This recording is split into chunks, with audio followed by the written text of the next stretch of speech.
कैसे हैं आप सभी? मुझे आशा है कि आप सभी अच्छे और खुश होंगे। चलिए, आज हम पढ़ते हैं पाठ 9 शिष्टाचार का महत्व। है इसकी शुरुआत। रोहन स्कूल जाने के लिए बाहर निकला ही था कि मम्मी ने टोका, बेटा टाई सही से क्यों नहीं बांधी? यह सुनकर रोहन खींच उठा और बोला, मम्मी जब भी मैं घर से बाहर निकलता हूँ आप टोकने लगती है। रोहन देखो रुमाल जेब में है या नहीं, जूतों पर कपड़ा क्यों नहीं मारा, कमीज के नीचे वाला बटन टूटा हुआ क्यों है, ना जाने और क्या क्या। यदि इनमें से कोई एक बात रह भी जाए तो क्या फर्क पड़ता है? बेटे की बात सुनकर पहले तो मम्मी को हंसी आ गई, परंतु अगले ही क्षण गंभीर हो गए और प्यार से बोली, रोहन बेटा तुम्हें ये बातें छोटी छोटी लगती हैं, परंतु ऐसी छोटी छोटी बातें मिलकर बड़ी बन जाती हैं। रोहन पूछता है, वह कैसे मम्मी?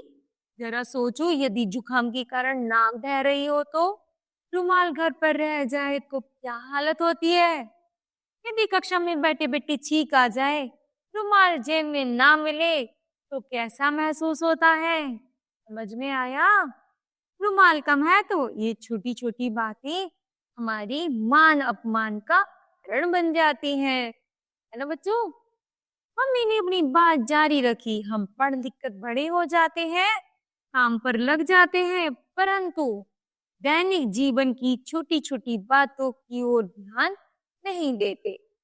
यदि पढ़ लिख कर खड़े होने का, चलने का, बातें करने का ढंग न आया तो पढ़ने लिखने का कोई लाभ नहीं है। अब तुम जाओ, स्कूल के लिए तुम्हें देर हो रही है, शाम को तुम्हें एक रोचक घटना सुनाऊंगी। रोहन तेजी से बाहर निकल गया। स्कूल जाकर रोहन ने मन लगाकर पढ़ाई की, लेकिन बार बार उसका ध्यान मम्मी की कही बात पर ही जा रहा था। घर आते ही उसने कपड़े बदले, खाना खाया, फिर मम्मी के पास आया और बोला, मम्मी अब वह घटना सुनाओ। रोहन की उत्सुकता को देखकर मम्मी बोली, आओ इधर बैठो, अभी सुनाती हूँ। बात कई वर्ष पुरानी है, तब तो मुश्किल से 2-3 वर्ष के होंगे। मैं तुम्हारे पापा के साथ दिल्ली से मेरठ रेलगाड़ी में जा रही थी।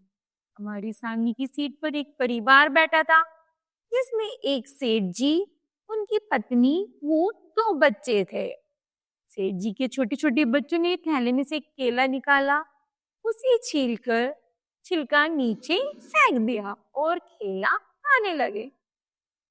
परिवार के किसी भी सदस्य ने छोटे बच्चे को रेल के डिब्बे में छिलका फेंकने से नहीं रोका। मुझे बुरा तो लगा, परंतु दूसरे के बच्चे को टोकने का साहस नहीं हुआ। थोड़ी देर बाद सेठानी जी को शौचालय जाना पड़ा। क्यों ही उन्होंने शौचालय की ओर कदम बढ़ाया, पाँव नीचे पड़े केले के छिलके पर पड़ गया। सेठानी जी का शरीर भारी था, वे अपने आप को संभाल ना सकी और मुंह के बल गिर पड़ी। सामने के 2 दांत टूट गए और कोहनियां लहूलुहान हो गई। बच्चे की ऐश्वर्यता कितनी महंगी पड़ी। रोहन ध्यान से मम्मी की बात सुन रहा था। मम्मी ने कहा, बेटा छोटी छोटी बातें बहुत उपयोगी होती हैं और उनको अनसुना करने से कई बार बहुत बुरा हो सकता है। शिष्टाचार का अर्थ है हमारा वह आचरण जो दूसरों को बुरा ना लगे और समाज में हमारा मान सम्मान बढ़ाए। सामान्यतः हमें शिष्टाचार की कुछ बातों को हमेशा ध्यान रखना चाहिए, जैसे मधुर वाणी से शत्रु को भी वश में कर सकते हैं, कड़वे वचन वर्षों की मित्रता को भी पल भर में नष्ट कर देते हैं। हमें सदैव मीठे बोल ही बोलने चाहिए। नंबर 2, पुकारे जाने पर हाँ जी या जी नहीं कहना चाहिए।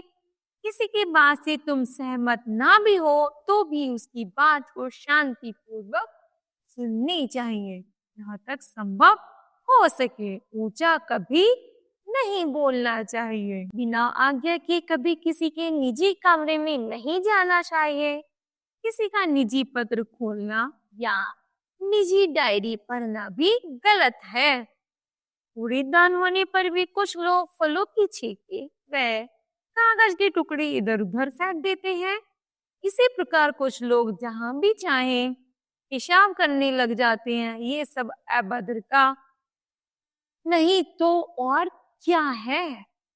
यदि कोई थोड़ा सा भी हमारे काम आए तो इसका धन्यवाद करना बहुत जरूरी है। बस अथवा रेलगाड़ी में किसी वृद्ध रोगी अथवा महिला के लिए स्थान देना बहुत अच्छी बात होती है। किसी बात को सुनी बिना ही अपनी बात कह रहा अनुशासनहीनता है। पैरों को मेज पर फैलाकर बैठना, पैर कुर्सी पर रखकर गंवारपना है। बातें करते समय दूसरे का कंधा बार बार झकझोरना, आंखें मूंदना, अधिक खांसना उजड़ता है। मम्मी रोहन की ओर देख रही थी। ऐसा प्रतीत हो रहा था कि माँ की बातें बेटे के हृदय पर स्थायी प्रभाव डाल रहे थे। तो बताओ बच्चों, आज आपने इस पाठ से क्या सीखा? हमने सीखा कुछ नई आदतों को जो हम अपने जीवन में उतारेंगे और हमेशा सफलता की ओर चल पड़ेंगे। मुझे आशा है कि यह पाठ बच्चों आपको अच्छे से समझ आया होगा। धन्यवाद।